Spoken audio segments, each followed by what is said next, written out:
Let's now focus on another court case that took place today, this one involving Patriotic Alliance member and the alleged 2021 July Unrest instigator, or one of those instigators, Bruce Nimmerhoudt. He's been found not guilty. The judge there is, in this case, Magistrate Ruby Matthys, ruling that the state has failed to prove its case beyond reasonable doubt.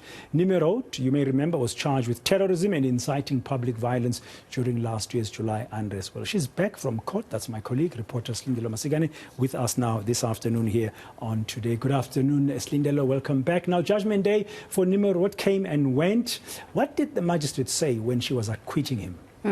Quite a scathing judgment in terms of the comments she had to make on the strength of the state's case, saying it was so weak and of so poor quality that no reasonable court would actually find Nimmerhoudt guilty of the charges that he was facing, saying that the state just did not do enough to prove the identity of the person who was in the voice note. While they claimed it was Nimmerhoudt, they didn't bring the expertise, the witnesses who could actually conclusively say 100% that that was Nimmerhoudt, who not only created the voice note but also distributed that voice note with the intention of inciting public violence in the West Rand during those July unrest riots last year. And so you can imagine, after that judgment, absolute jubilation from Nimmerhoudt as well as his family and the Patriotic Alliance members that came to support him. Let's take a listen.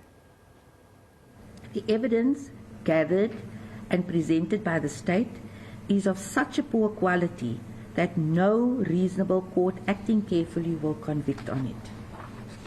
Whereas much more can be said on the state's case. In conclusion, I find that there is a lack of reliable evidence on the identity of the perpetrator of the offence, and there is reasonable doubt regarding the accused's guilt. The application for his discharge is then granted, and the following order is made. The accused is found not guilty.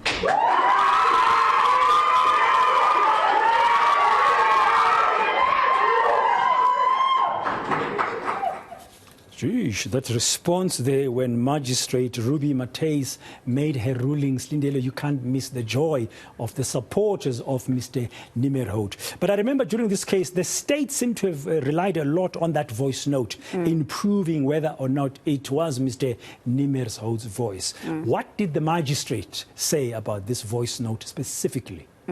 So she said, in terms of her own observations, even she could tell that the two voice samples, the voice note itself and the sample that Nimmerhoudt gave to the court, were not the exact same. You can hear that the voice note itself that was inciting violence is a lot deeper. In fact, I said to you before that it sounds like it has an effect on it, whereas Nimmerhoudt's voice, yes, it is deep, but it's got a much lighter tone, I think, to it than the actual voice note itself, saying that she can also pick up certain pronunciations and the vocabulary used in terms of how Nimmerhoudt speaks and what is being said in the voice note isn't the same. Even the police officers brought to testify, also saying that while the voice notes are similar, they're just simply not the same. Let's take a listen. Now, I considered the contents of the different voice notes presented in evidence, and in my observation, the properties of differences between Exhibits 1, 2, and 3 includes that the accused's voice, as in Exhibits 2 and 3, is higher pitched as the voice in Exhibit 1. Although, generally, as testified by the state witnesses, both voices may be described as deep or coarse voices. There is further a marked difference, in my observation, in vocabulary choice considered Exhibit 2. There is a striking difference in pronunciation of particular words and phrases, intonation patterns, stress patterns, and speaking rate between Exhibit 1 and 3. I considered that a prosecution is not to be initiated without a minimum standard of evidence.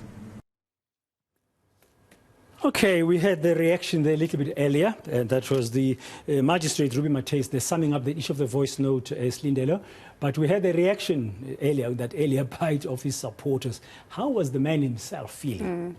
I think you saw in those visuals just how emotional he was sitting in the dock. It actually took him a couple of minutes before he actually stood up and left the dock.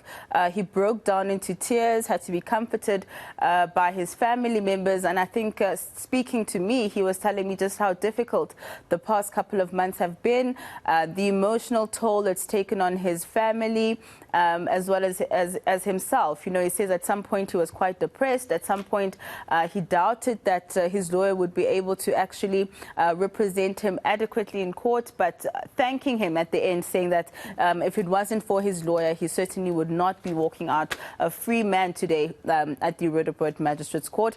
Also speaking of intentions of possibly suing the state, and also saying that this entire matter, in fact, stems from the fact that he's a target and that it possibly is politically motivated. Let's take a listen. Slee, as I said to you, I will provide you with a full expose. Right now, it would be premature for me to do so. I think the appropriate time will come at the ordained time for me to do a full expose. There are evidence that I'm in possession of that we did not present or submit before court. And when the appropriate time comes and does arrive, we will present that in the expose. Do you want to sue? Intentionally, definitely, yes. Yeah.